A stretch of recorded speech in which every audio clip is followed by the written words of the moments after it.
નોઈડાના બે વ્યક્તિને સુરતના પૂણામાં ગોંધી રખાયા હતા. ઓનલાઈન ગેમિંગના નાણાં લેવા નોઈડાથી બંનેને સુરત બોલાવાયા હતા. સુરતના પૂણામાં બંનેને ગોંધી રાખી ખંડણી માંગવામાં આવી.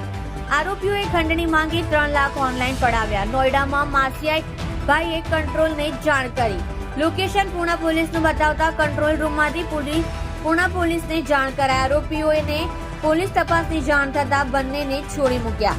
ટેકનિકલ સર્વેલન્સ અને લોકેશનના આધારે પોલીસે 4ને ઝડપી પાડ્યા. પોલીસે ખંડણીના 3 લાખ રિકવર કર્યા. સમગ્ર મામલે પોલીસે ફરિયાદી બની કાર્યવાહી હાથ ધરી. આપ જોઈ રહ્યા છો ગુજરાતની સૌથી પહેલા ખબર આપતી Surat express news channel director Rajesh મંગલીની સાથે.